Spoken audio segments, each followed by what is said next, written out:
Assalamualaikum warahmatullahi wabarakatuh. Perkenalkan, nama saya Puryatika Pastina dengan NIM 21090000204. Video ini saya buat dalam rangka penyelesaian tugas UTS mata kuliah bimbingan konseling sekolah. Baiklah, mari kita mulai dari pertanyaan pertama. Menurut pemahaman Anda, apa persamaan dan perbedaan antara bimbingan dengan konseling? Persamaan antara bimbingan dan konseling terletak pada tujuan yang hendak dicapai, yaitu sama-sama diterapkan dalam program persekolahan, sama-sama berusaha untuk memandirikan individu, dan sama-sama mengikuti norma-norma yang berlaku di lingkungan masyarakat tempat kedua kegiatan itu diselenggarakan. Perbedaan antara bimbingan dan konseling terletak pada segi isi kegiatan dan tenaga yang menyelenggarakan. Dari segi isi, bimbingan lebih banyak bersangkut paut dengan usaha memberikan informasi dan kegiatan pengumpulan data tentang siswa, dan lebih menekankan pada fungsi pencegahan. Sedangkan konseling merupakan bantuan yang dilakukan dalam pertemuan tatap muka antara dua orang manusia, yaitu antara konselor dan klien. Dari segi tenaga, bimbingan dapat dilakukan oleh orang tua, guru, wali kelas, kepala sekolah, orang dewasa lainnya. Namun konseling hanya dapat dilakukan oleh tenaga-tenaga yang telah terdidik dan terlatih. Dengan kata lain, konseling merupakan bentuk khusus bimbingan, yaitu layanan yang diberikan oleh konselor kepada klien secara individu. Pertanyaan kedua, terdapat 8 fungsi dari bimbingan dan konseling. Berikan masing-masing contoh dalam kehidupan sehari-hari. Fungsi pemahaman, yaitu fungsi BK yang akan menghasilkan pemahaman bagi peserta didik tentang diri dan lingkungannya. Contohnya, siswa diberi pandangan tentang potensi yang dimilikinya di dalam bidang sains, sehingga ia mampu mengembangkan potensi dirinya secara optimal, serta dapat menyesuaikan dirinya dengan lingkungan secara dinamis dan konstruktif. Contoh lainnya juga seperti jika ada seorang siswa yang tinggal di lingkungan yang warganya banyak pemabuk, maka ia harus diberi pemahaman bahwa lingkungan itu tidak baik, sehingga siswa tersebut tidak akan terpengaruh oleh lingkungan buruk yang ada di sekitarnya. Fungsi pencegahan, yaitu fungsi BK dalam upaya pencegah peserta didik agar tidak menemui permasalahan yang dapat mengganggu, menghambat, dan menimbulkan kesulitan dalam proses perkembangannya. Contohnya, guru memberikan bimbingan kepada siswa dengan orientasi dan informasi masalah, di antaranya bahayanya merokok, membolos sekolah, dan pergaulan bebas atau free sex. Fungsi perbaikan, yaitu fungsi BK dalam membantu peserta didik mengatasi berbagai permasalahan yang dihadapi. Contohnya, guru memberi pengarahan kepada siswa yang bermasalah agar dapat memperbaiki kekeliruan dalam berpikir, berperasaan, dan bertindak. Fungsi pemeliharaan, yaitu fungsi BK untuk menjaga agar perilaku peserta didik yang sudah menjadi baik jangan sampai rusak kembali. Contohnya, guru dapat memberikan penghargaan untuk pelaksanaan tata tertib sekolah dan memberikan sanksi atau hukuman terhadap siswa yang melanggar aturan yang telah ditetapkan oleh sekolah.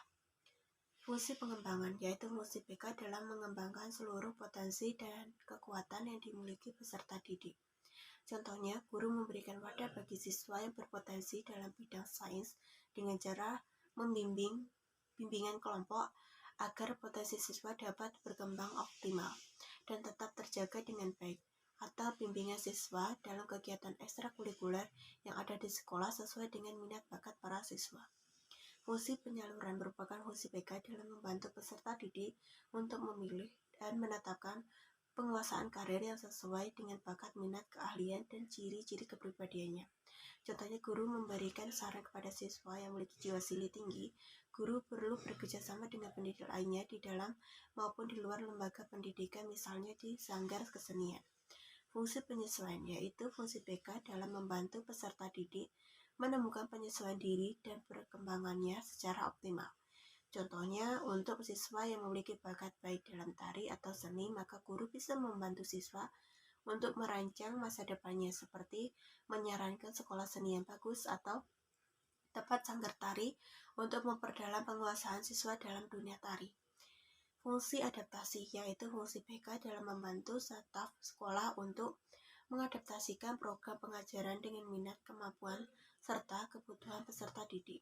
Contohnya, guru BK dapat membantu para guru dalam memperlakukan siswa secara tepat, baik dalam memilih dan menyusun materi sekolah atau madrasah, memilih metode dan proses pembelajaran, maupun menyusun bahan pembelajaran sesuai dengan kemampuan dan kecepatan siswa. Pertanyaan ketiga, jika Anda lulus dari Fakultas Psikologi Unmar, profesi apa yang bisa Anda miliki? Apakah menjadi psikolog sekolah, konselor sekolah, atau psikiater? Jelaskan alasan dan perbedaannya. Saat saya lulus psikologi Unmar, saya ingin berprofesi sebagai psikolog sekolah. Karena masih psikologi diajarkan segala hal tentang karakter manusia, perilaku manusia, dan ilmu neurologi. Sehingga hal ini akan memudahkannya dalam mengenali karakter yang membuat hubungan dengan orang lain. Selain itu, saya ingin membantu manusia dalam menyelesaikan masalahnya dengan ilmu yang saya dapatkan ini. Karena setiap manusia pasti mempunyai masalah atau masalah yang terkubur. Tidak heran jika banyak rasa negatif yang dirasakan oleh kebanyakan manusia, mulai dari rasa sakit, cemas, dan stres. Saya menjadi temannya, tempat dia bisa membuka dan bercerita tentang rasa sakitnya, perasaan, atau pikiran yang membebaninya, serta membantunya menyelesaikan permasalahannya, agar orang itu bisa membuka diri pada lingkungannya dan dirinya sendiri. Perbedaan psikologi sekolah, konselor sekolah, dan psikiater. Psikolog sekolah mengevaluasi, mendiagnosis, serta menjaga anak-anak dengan bermacam permasalahan mental maupun emosional.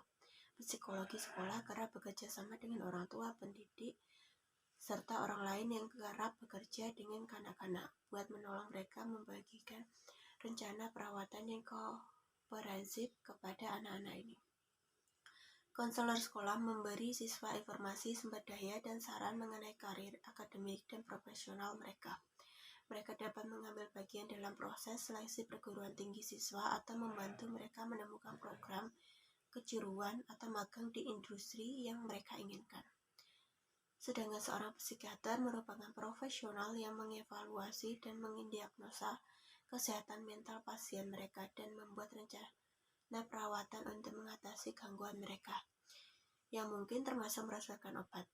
Selain pengobatan, psikiater dapat memberikan terapi dan konseling, atau merekomendasikan profesional kesehatan mental lainnya kepada klien mereka.